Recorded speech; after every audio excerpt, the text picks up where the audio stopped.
Hello and welcome to Space Shark Teaches.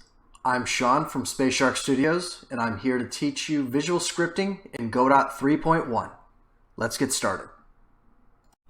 So this lesson is going to be a little bit longer than the last one, but it's going to be pretty short as well. And we're going to be teaching you how to make UI elements so that you can display the score to the player. So with that said, let's get started. So what we're going to do in the beginning is add a new child called canvas layer. So what this is actually a layer, as you can see in this purple box, that sits on top of the screen, basically in front. So if you pretend like you're looking at everything through a pane of glass, it is presented on this pane of glass in front of everything you can see behind it. And this is how UIs work in games. So to show you what that means, we are going to say, let's add a rich text label. Expand this out, and then say over here, hello world. And then let's Control D to duplicate that. And then put it actually in the world, whoops, next to the character over here.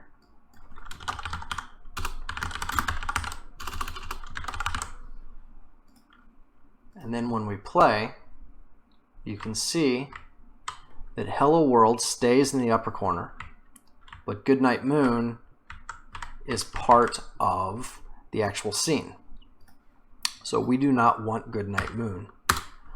We want this Hello World. And we actually want it kind of moved down over here a bit. And we want it to say, score is 0.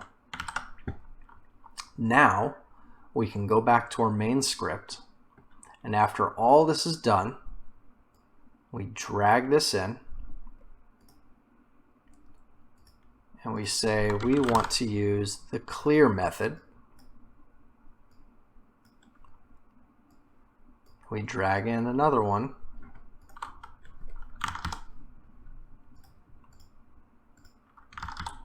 and use the add text method. And we are just going to drag this same string in that we made for debug into this rich text label. So what this does is, after we've incremented the score, we clear the text in this rich text label and then add our new text instead. So it's basically deleting everything and adding it back again.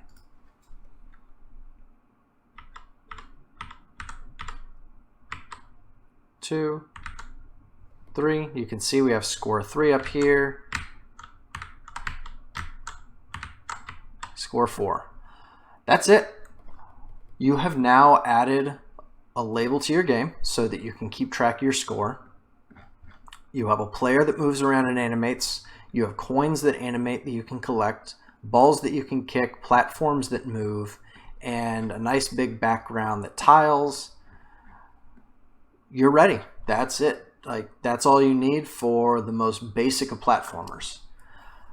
In other lessons, I'm not quite sure. We will probably start working on things like traps, as well as how to deal with the idea of your player falling too far and dying and resetting the scene. But for now, go ahead and extend your level out. Go ahead and start playing around with making new art for your character or the coins or the platforms, background, playing with the platforms in fun new ways, and seeing what else you want to add to the game. It's been great, and I will see you in future lessons. Thank you for watching Space Shark Teaches. If you'd like to see more, please subscribe to the channel, and remember to click the bell to always stay up to date.